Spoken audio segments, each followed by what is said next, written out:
Welcome to the Triathlon Nutrition Academy podcast, the show designed to serve you up evidence-based sports nutrition advice from the experts. Hi, I'm your host Taryn, accredited practicing dietitian, advanced sports dietitian, and founder of Dietitian Approved. Listen as I break down the latest evidence to give you practical, easy to digest strategies to train hard, recover faster, and perform at your best. You have so much potential, and I want to help you unlock that with the power of nutrition. Let's get into it.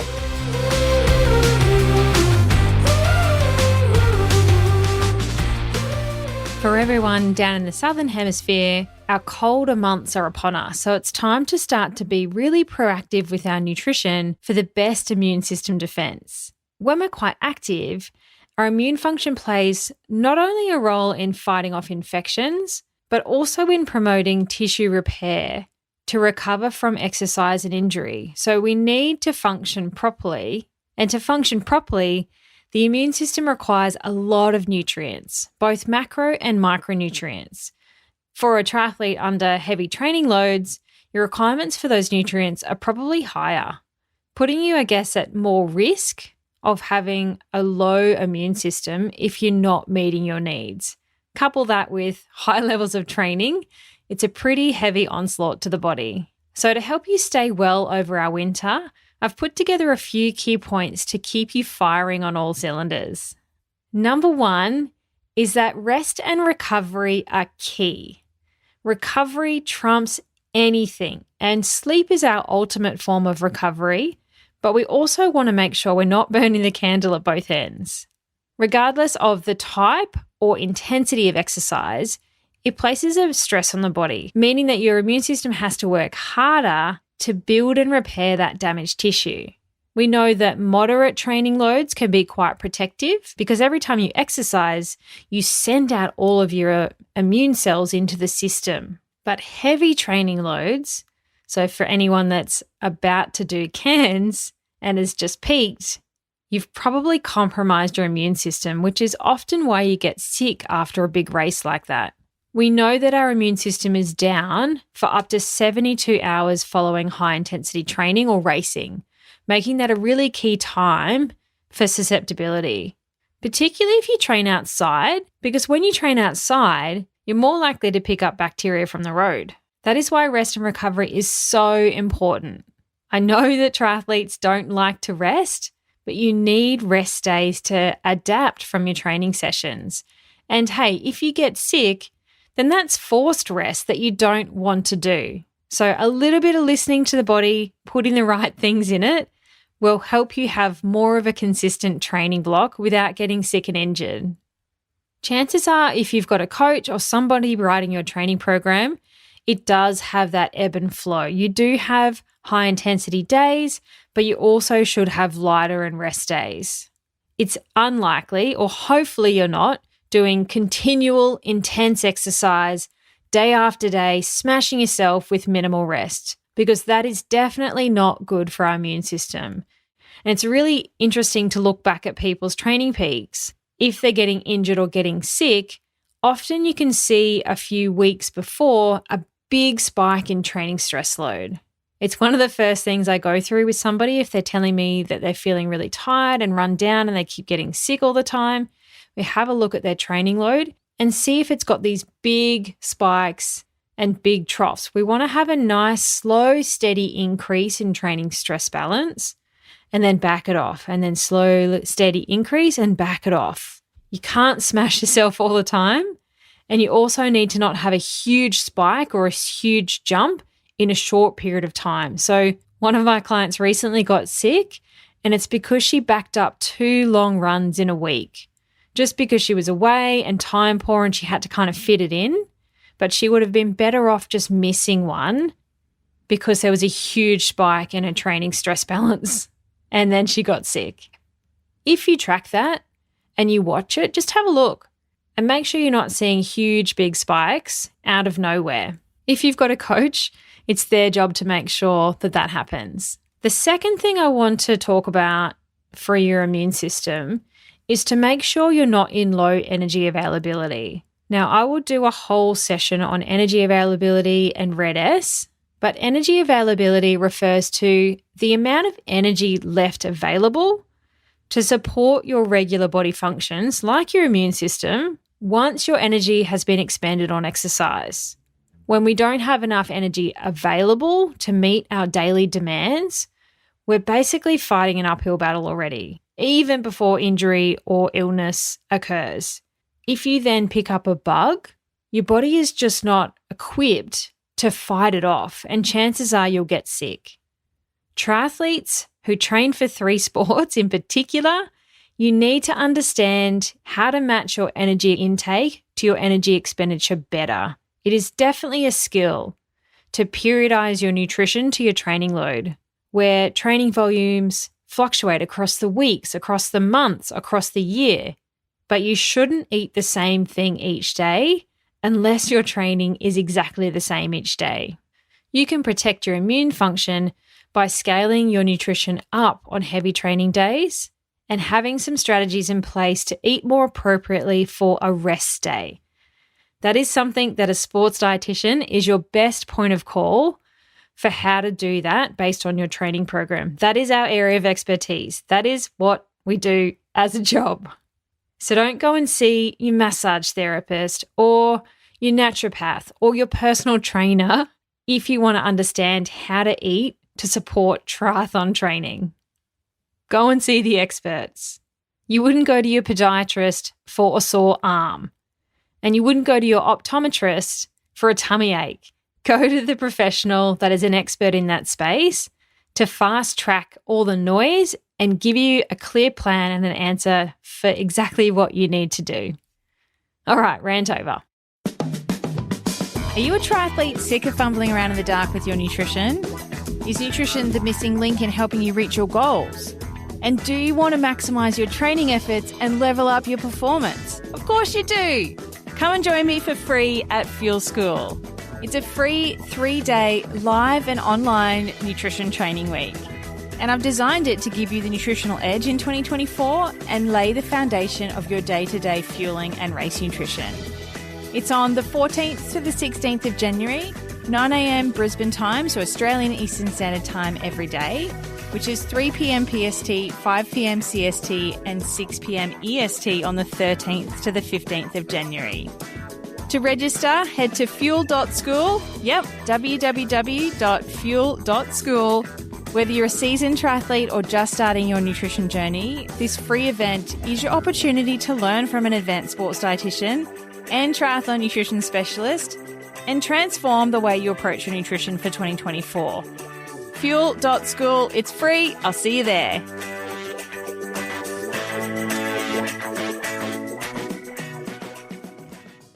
My third point when it comes to immunity is that carbohydrate is protective. And I'm not saying the message is go and smash loads of carbs, but carbohydrate contributes to meeting our overall daily energy needs. And it's usually the first thing that gets thrown out the window when we're trying to lose weight. We're constantly trying to scale back carbs to drop body fat. But training in a carb-depleted state or not refueling properly can be a huge contributing factor to impaired immunity. After sustained exercise, which is generally what we do as a triathlete, there's an automatic release of stress hormones. And those hormones in excess, so think cortisol, one of our stress hormones, that actually suppresses the body's immune response immediately following a training session. That's a window leaving us susceptible to infection. If we're constantly training in a glycogen-depleted state, so low carbohydrate availability or low carbohydrate stores, that stress hormone release is markedly increased. But making sure we have enough carbohydrate in our diet to support the demands of your daily training program, we can blunt that release of stress hormone and reduce the stress placed on the immune system as a whole. So if you're constantly getting sick, have a think about your carbohydrate availability, because that might help reduce inflammation, support your immune system, and decrease your recovery time, among other things. If you really have no idea if your carbohydrate intake is matching your needs, then I definitely suggest coming and joining us inside the Triathlon Nutrition Academy program. In the first 4 weeks of phase 1, I'm going to teach you exactly what you need to do to match your nutrition to your training load and figure out exactly what you need to do and the timing for your schedule. It's not something to muck around with. You'll feel so much better if you get this right. And it only takes 1 day of feeling like that to feel like that supercharged triathlete for it to click and sink in that carbs are not the devil. We just need to learn how to eat them strategically. My 4th tip for you, and this is a big one, is to look after your gut. Gut health research has just been exploding in the last few years. There's some really cool stuff coming out. But it's really important for your immune system because 70% of your immune cells reside in the gut. Our body has 2 main lines of defense. We have our front line, which is our intestinal wall. That acts as like a physical barrier to foreign invaders. So think of that like the bouncer. He's the big guy at the front, stopping people from coming in. Our intestinal wall is made up of these barrier cells that are tightly joined together. They let the good guys in, so think our nutrients, and they keep the bad guys out, so think things like pathogens. If that junction between the cells becomes too weak or too loose, then that allows the unwanted bad guys in, and that is not what we want. If those bad guys do make it through that door past the bouncer, then our immune system is still ready to pounce on them with our second line of defense. This is our much more sophisticated immune system, and that's made up of cells and tissues and organs. So think like the alarm or the security cameras in a security system. They send out the distress signal, and that causes a cascade of events to combat the invaders. But there's this delicate balance between fending off the bad and balancing the good microbes in our gut. If that balance gets tipped in one direction, that's not good. If it gets boosted, our immune system gets boosted, so think allergies and autoimmune disease, that's not good. Versus immune compromised, think things like cancer with chemo. Our body becomes so much more vulnerable to invasion by the bad guys, and that can lead to illness and infection. So we really want to look after our gut health. Let me give you a couple of quick tips. The first one is definitely fiber. Fiber is what keeps our gut microbes happy. And as a triathlete, you might be constantly thinking, all right, carbs and protein. These are the things I need, recovery, performance. But don't forget about fiber. Fiber comes from things like fruits and vegetables, grainy foods, legumes, and we need to make sure we're getting at least 30 grams of fiber a day. That's a general health recommendation, but even if you're crazy active, you still should be getting about that much in a day. So I'd really encourage you to eat the rainbow. All of the different colours and varieties of fruits and vegetables, they are very rich in fibre, so don't peel anything. Keep the skin on. There's a lot of fibre in the skin, but they also contain a huge range of our micronutrients that we need as well. And a lot of these are involved in our immune function, so things like iron, vitamin C and D, and zinc.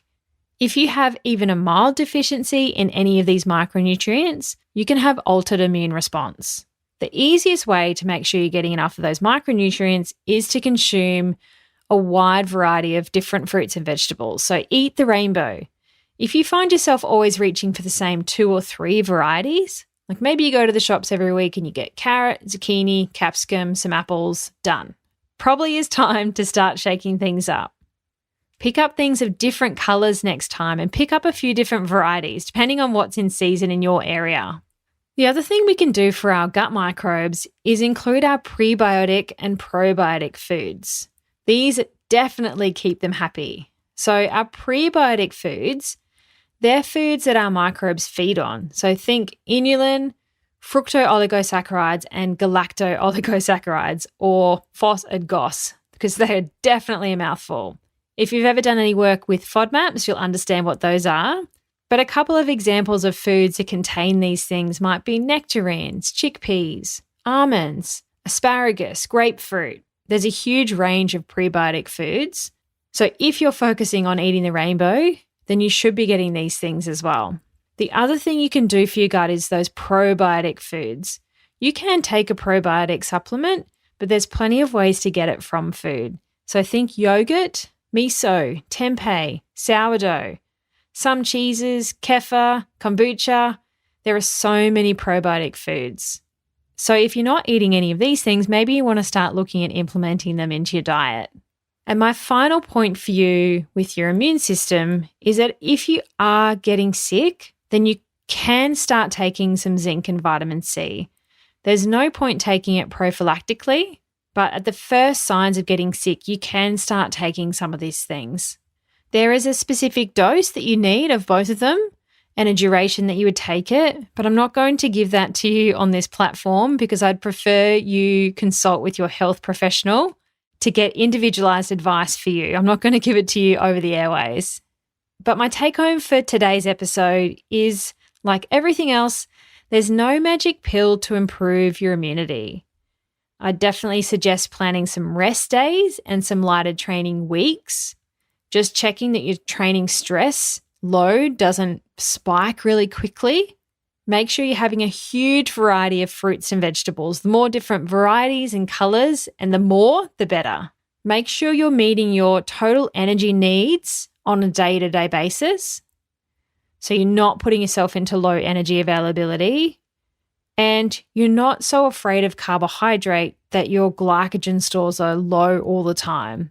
There are some metabolic advantages to training on low glycogen stores, but it's not a strategy you want to do all the time.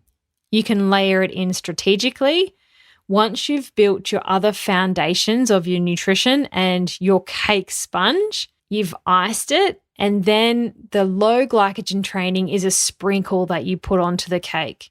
You're unlikely to get any advantage out of it if you haven't built those bottom layers first, because there's nothing for the sprinkles to stick to. And finally, make sure you sleep well. Sleep is your ultimate form of recovery. If you're not getting 7 to 9 hours a night, then you need to look at some strategies to increase this because you're burning the candle at both ends. Wash your hands before eating and touching your face. Wear your mask when you have to. And make sure you stay well this winter. Happy training.